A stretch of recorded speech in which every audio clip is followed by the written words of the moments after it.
this was Will Ospreay and Kyle Fletcher, and I was like, cool. Excuse me. Excuse me. What in the world are you thinking? Mean Gene, the first thing you need to do is to tell these people to shut up if you want to hear what I gotta say.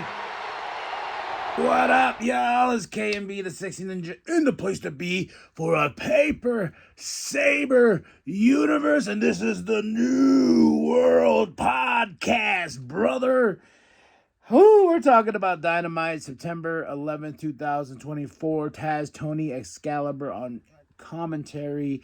We're in Lexington, Kentucky for this one. We started off with this Jon Moxley package promo, him with what he did to Brian and everything like that, saying like, hey, I'm going in a new route. You are no longer, the standard here, and I'm going to war. Whatever that means, and then he just jumps in the back of a Jeep.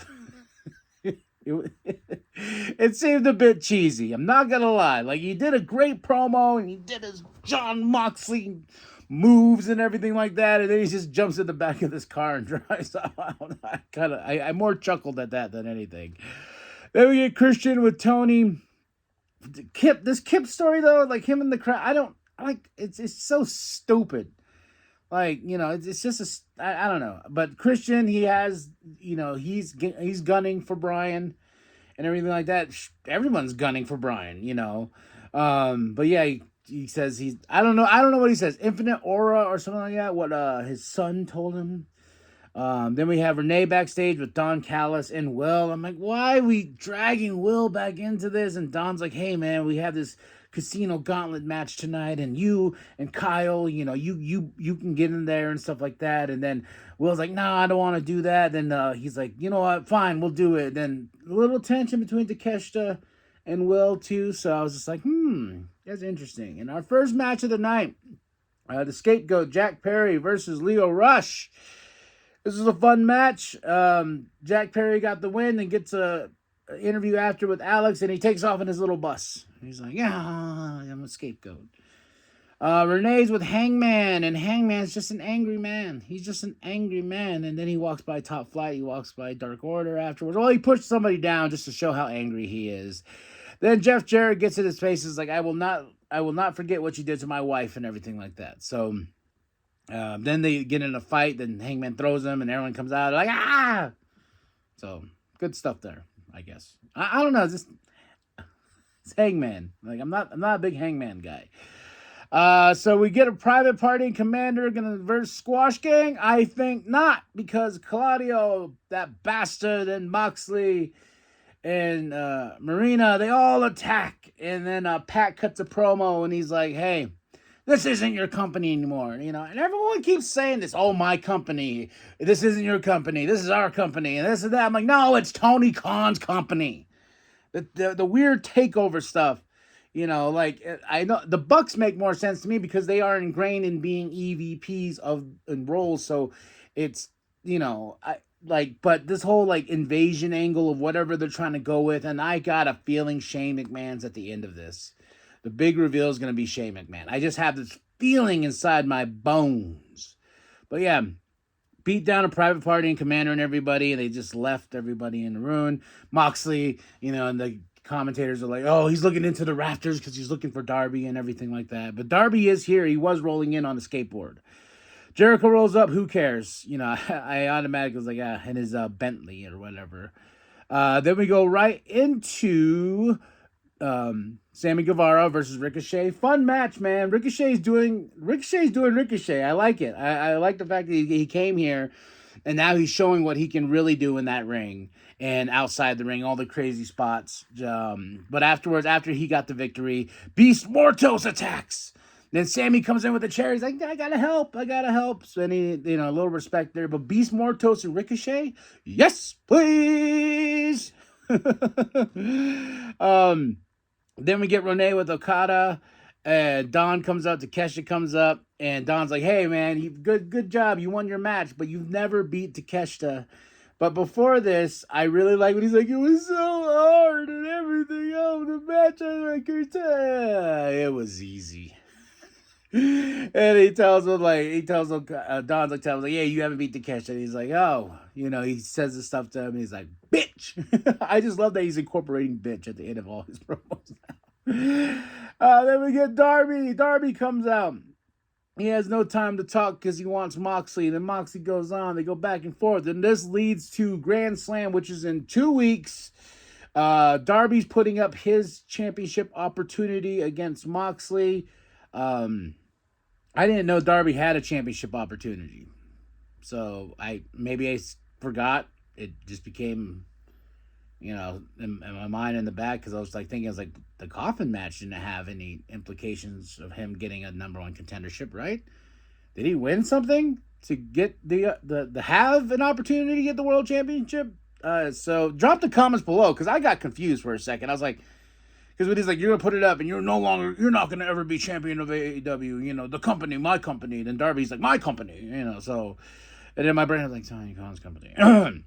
Then we get Alex with Christopher Daniels, and Nigel interrupts. He says, where's the big man? Where's TK? Where's he at? I have something that he may want.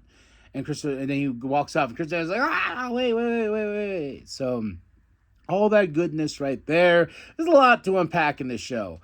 Then we get Mariah May versus Queen Aminata. Mariah May got the win. She cuts a promo afterwards, and she's like, Mina, I need you. She hasn't had her celebration yet as champion. And I'm like, well, it's taking a while, but she's calling Mina to her side and saying, please come celebrate with me. Then we get a Young Bucks promo. They're like, hey, man, we created this casino gauntlet match, because we wanted the best to face us. We don't want excuses. We don't want any of that, And then, let's pick the best. Who can face us? Then we get the Learning Tree versus Iron Savages, which I got confused. I was like, all right. I paused it, and I was like, I guess it's the start of the gauntlet match. No, it was just a random tag team match before, and the Learning Tree gets the win. And then after the win, and Jericho in that stupid orange jacket, I was just like, is this a thing? Is this going to be a thing now? Did you see that? Were you like, oh my God, I'm gonna wear my sports coat or whatever, the nice jacket during the match just for arrogance? I think so, because it irritated the shit out of me. Not gonna lie. But afterwards, after the win, they cut to the Tron and whatnot, and OC's like, oh, with the money thing in the bag. He's like, yeah, I'm gonna pay you. And he goes, here you go. And it was like $7,000. I don't think that was $7,000 in pennies and change. Like, it did hardly any damage to the car. Like, I bet Jericho's like, it'll be funny if we do this, but don't hurt my car. So they come, Kyle. I like that Kyle's with the hard hat, and Mark's driving the thing, and they pour it into the Bentley, and then then Jericho, it's a Bentley. And I was just like, there's really no damage done. Like, this is, it just seemed a little bit of weak sauce. That's all. Then we get into a very passionate promo with Nigel. The contract signed, Grand Slam, Christopher Daniels, not Christopher Daniels, Nigel McGuinness versus Bryan Danielson. He says, I'm done, I'm tired, I've been in the shadows, I've been on the sidelines, I want to show you who the best is, and I've seen your success, that should have been my success, because we all know Nigel has, beef with Bryan, and I was just like, we're getting this match? Oh my God, man, I'm very excited about that. We get Hook in front of some trash. Calling out Roderick Strong, he says, oh yeah, your foot under the rope. Well, I challenge you anytime, anywhere, so I'm guessing that's going to be at Grand Slam. Then we go into the Casino Gauntlet match. We got FTR versus Will, Kyle versus The Righteous versus Undisputed Kingdom versus The Acclaim versus MXM versus Top Flight versus Outrunners versus Grizzled Young Vets.